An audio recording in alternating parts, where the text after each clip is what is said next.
Kita akan mencoba untuk menanyakan saksi mata pertama yang menemukan 3 korban, 2 diantaranya meninggal dunia dan 1 masih selamat pada saat kejadian, dan apa yang kemudian dia lihat, dia dengar.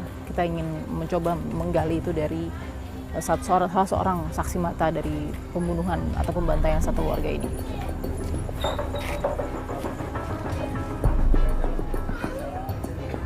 Assalamualaikum Pak.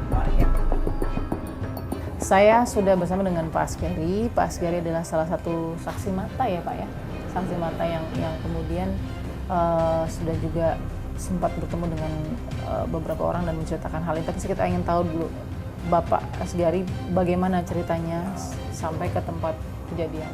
Jadi saya itu udah jam tengah 8 itu udah datang ke situ. Mengambil peralatan saya mau kerja ya. Berhubung saya itu ngetok pintu dulu Pak Rustadi, jadi ngambil peralatan saya tuh udah ditaruh di luar. Berhubung ngelihat darah di lantai itu banyak, jadi saya itu ngelihat si Siti sama si Rustadi. Siapa itu? Siapa itu? Siti bukan, Siti bukan.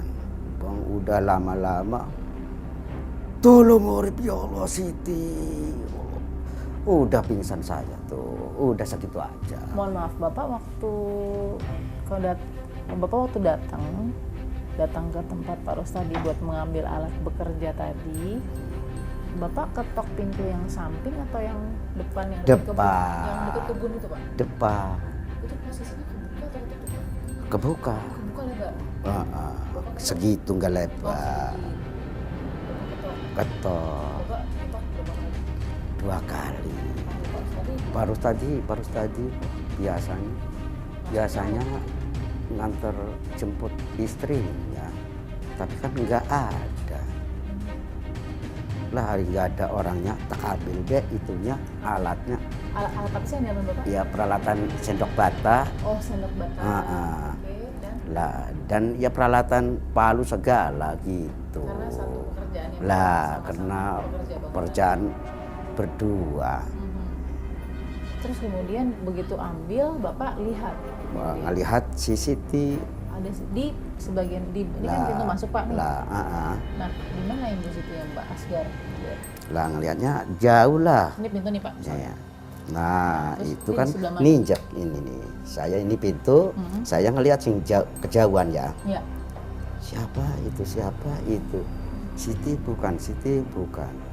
Buang pecah. Siti, ya Allah, udah pingsan saya. Udah segitu aja. Bapak pingsan. Jangan banyak bicara, udahlah itu mah. Ketika Bapak lihat tadi Ibu Siti sudah bersuara, alhamdulillah selamat. Amin. Ibu Siti masih bisa memanggil Bapak ya itu ya? Ya, tolong gitu ya Pak? Enggak. Oh, berkata tadi tolong urip? Masalah minta tolong itu mah enggak tahu. Oh enggak tahu, tapi bergerak nggak lihat juga? Enggak lihat, pokoknya taunya udah ini aja, diem aja semua. Bapak. Nah, jadi begitu Bapak datang cuman sempat ngambil sendok pasir ya Pak ya? Iya. Terus udah gitu lihat. Yang dilihat 3 atau 1? 3. 3-3 ya? 3. Jadi Bapak lihat Siti dulu atau Pak Rustadi dulu? Pokoknya semua.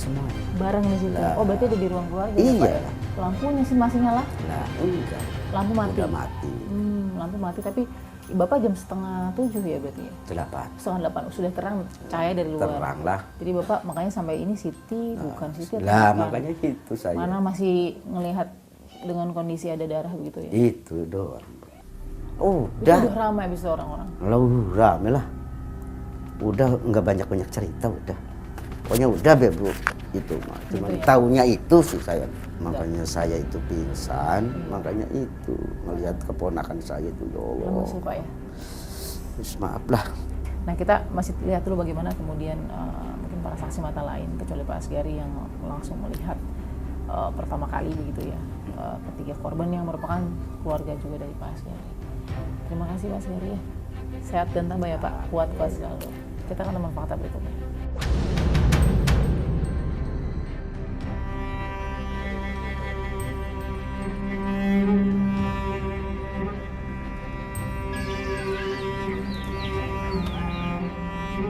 Assalamualaikum. Ini Pak Masabah ya? Oh, Ibu Musabah, mohon maaf. Ibu Musabah, saya Balkis, Pak Soleh. Saya Balkis dari Fakta. Bapak, gimana? Pak Jasir, ini keluarga dari ayahanda dari almarhum Rustandi ya. Pak, pertama kita tutup berduka cita ya, Pak Soleh, Ibu Masabah. Tentu hari yang lelah dari tanggal 12 kemarin sampai hari ini, mungkin setelah tahun hari ini ya Pak. Baru mengetahui ini masih dalam keadaan shock juga, mungkin Pak Soleh dan Ibu Masabah dan keluarga Pak Jasir juga. Pak, Ibu Masabah dan Pak Soleh ini terakhir ketemu almarhum tanggal berapa Pak? Saya ketemu anak saya kalau nggak salah hari Selasa sore jam tengah 7. Selasa sore. Tanggal 11 Agustus masih ketemu sama anak. Iya.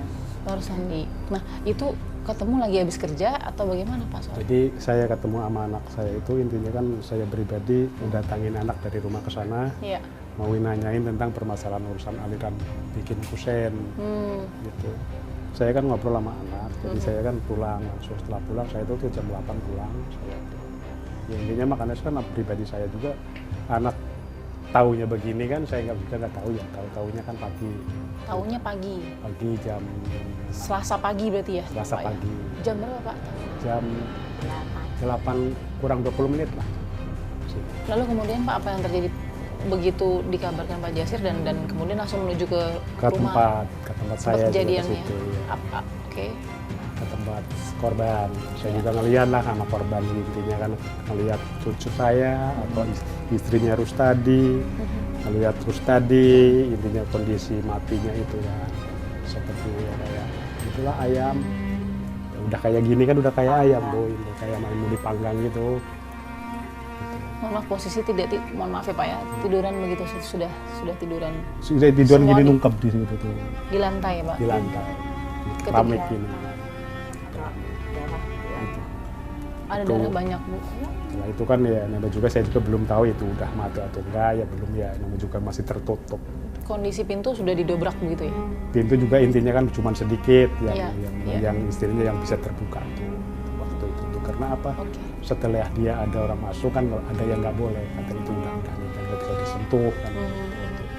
Jadi kalau tentang permasalahan anak saya itu tuh kalau dibilang enggak, saya itu berdahulu nggak kuat makanya Bu.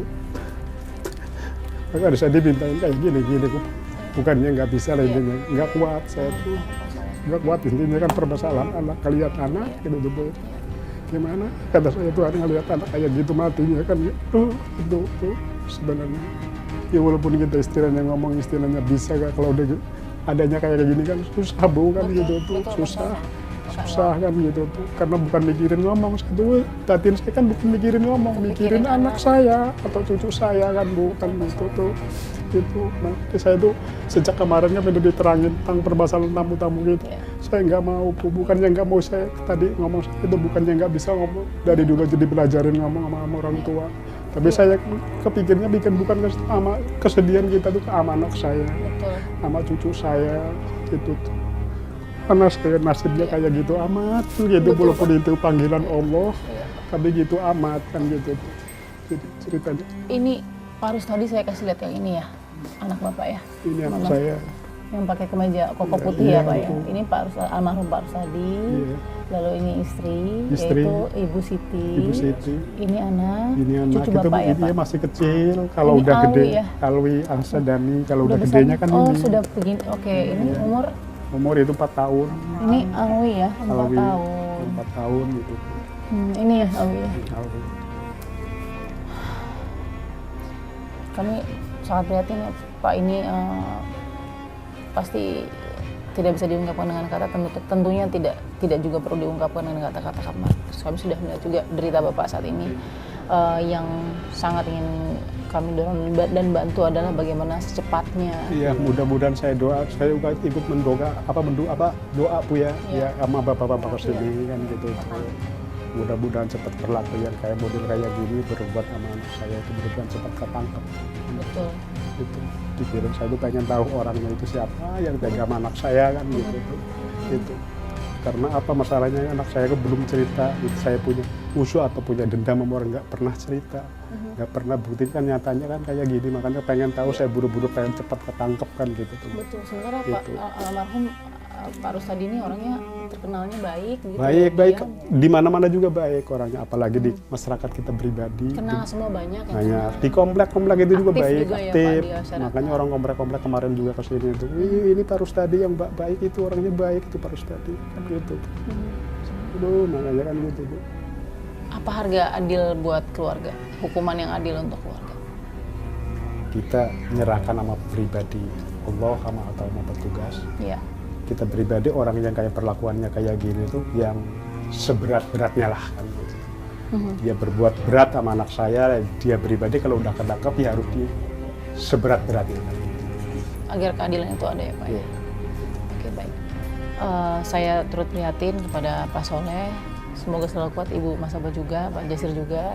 Kita masih tunggu dari cerita sedikit tadi yang Bapak kumpulkan. Mudah-mudahan kita bisa bawa ini juga kepada orang-orang yang punya otoritas untuk menyelesaikan ini dengan cepat. Karena banyak kan Bu yang ketangkap dengan cepat. Ini juga pasti insya Allah bisa ketangkap dengan cepat. Pelaku juga bisa merasa bersalah dan mungkin menyerahkan diri dimanapun dia berada. Gitu. Baik, kita akan temukan fakta berikutnya.